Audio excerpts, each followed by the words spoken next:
ऐसे गांव में पहुंचा हूं जो आप सुन के और हैरान हो जाएंगे, क्योंकि एक बिटिया ने देवरिया जनपद का नाम तो रोशन किया ही है, लेकिन अपने गांव का भी नाम रोशन कर दिया और गांव के लोगों को एक अलग खुशी महसूस हुई और गांव के लोग खुशी में एक दूसरे को मिठाई भी खिलाए और दरवाजे पे पहुंच के बधाई भी दिए।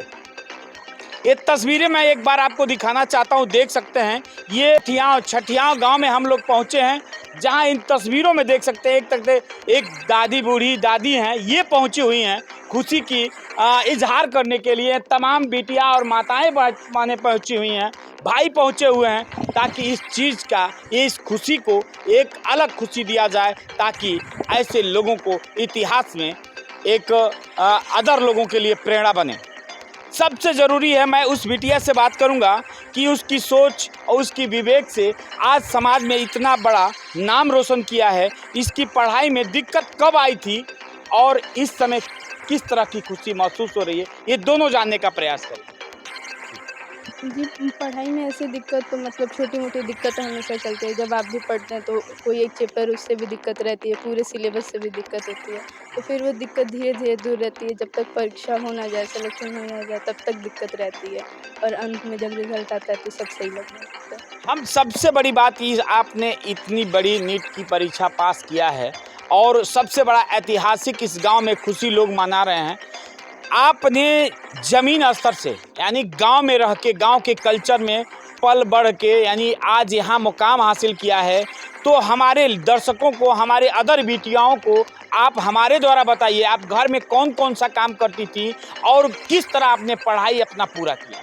जी, जहाँ तक घर के कामों की बात है तो जितना भी मेरे से हो सकता था मैंने उतना करने की कोशिश की। बाकी उसके बाद घर का पारिवारिक माहौल ऐसा था, पिताजी शिक्षक हैं तो पढ़ाई पे भी ध्यान रहता था, तो इस तरह हो जाता। जैसे आपके पिताजी या माताजी बताए हैं कि आप गाय भैंस को भी खिलाती थी, घर में चौका बर्तन भी करती थी, पढ़ाई भी करती थी और भैंस के दूध भी निकालती थी, क्या सही है?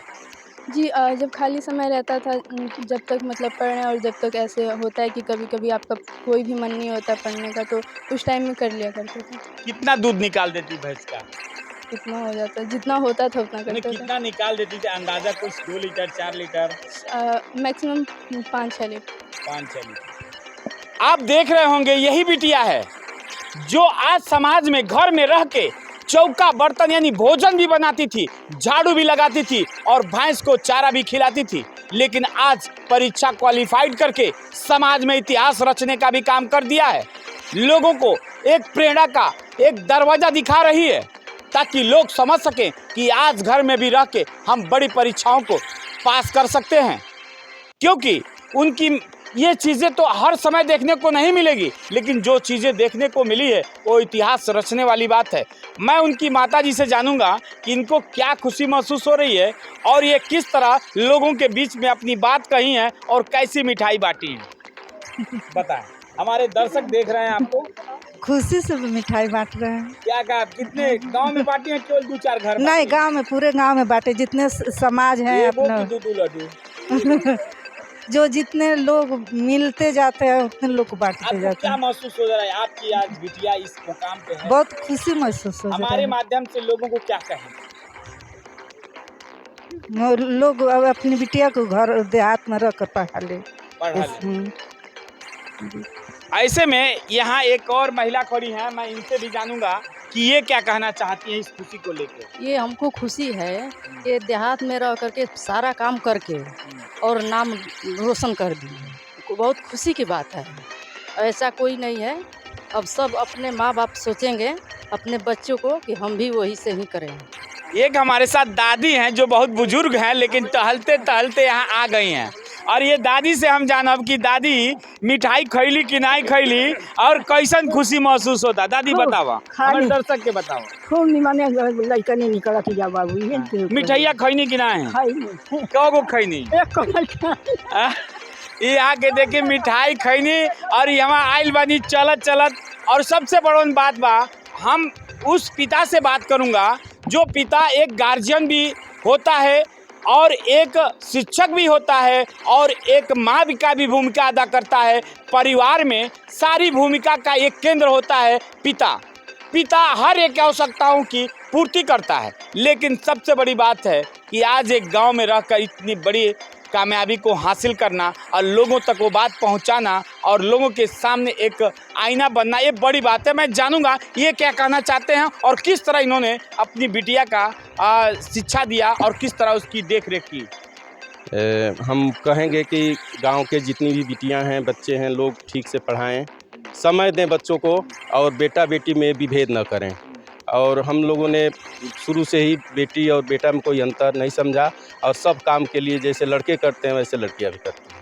जैसे हमने एक बात जाना, आपने कुछ देर पहले बताया कि हमारी बिटिया घर में खाना भी बनाती थी, क्या क्या करती थी घर में, हमारे दर्शकों को ज़रूर बताइए, क्योंकि ये चीज़ जानना ज़रूरी है कि आज जो घर में बंद करके बेटियों के साथ जो जिस तरह से पढ़ाई के नाम पे किया जा रहा है, वो चीज़ को उन तक पहुँचाने की ज़रूरत है ताकि अदर बेटियों को एक प्रेरणा मिले और काम करने की शक्ति मिले। हाँ, बिटिया मेरी भैंस भी खिलाती है, चारा भी खेत में से लाती है, गेहूं की कटाई भी करती थी और भैंस का दूध भी निकालती है, बाइक भी चलाती है।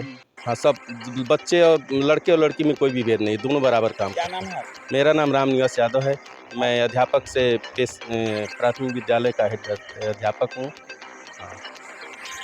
आप सुने हैं, इनका बहुत अच्छा सहयोग रहा है। लियाकत अंसारी हैं जो बीटेक किए हैं जामिया इस्लामिया से।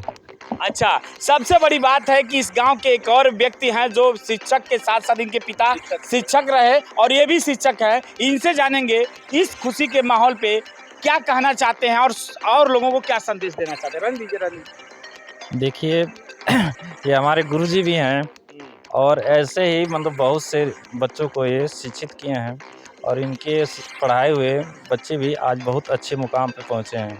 ठीक है, और यहाँ के माहौल में इतने मतलब बच्चों के बीच में यही एक लड़की है जो सक्सेस हुई है। और मतलब और मुझे ये चाहिए कि सभी लोग अपने अपने लड़कों और लड़कियों को एक समान रखते हुए और पढ़ाएं, काम भी कराएं, लेकिन काम के साथ साथ उनको शिक्षित भी करें। क्या नाम है? लियाकत अंसारी। मैं प्राथमिक विद्यालय मूसा टोला में कार्यरत हूँ। जैसे आपने देखा, ये लियाकत अंसारी ये शिक्षक भी हैं और साथ साथ में सबसे बड़ी बात है यहाँ तमाम बुजुर्ग भी हैं। हमारे साथ एक बुजुर्ग, इनसे मैं जानूंगा कि ये चाचा लगेंगे, इनसे इनकी क्या सोच है और ये अपने आशीर्वाद रूप में क्या कहना चाहते हैं। हमको बहुत खुशी है कि लड़की हमारी मतलब हो गई इस विभाग में। हाँ, मैं एक बार लड़की के पास जरूर दोबारा जाऊंगा। एक बात रह गई मेरे मन में, और ये नीट की परीक्षा पास की तो पास करने के पीछे इसकी रीज़न क्या था और सोच क्या थी और ये क्यों ये क्या करना चाहती है।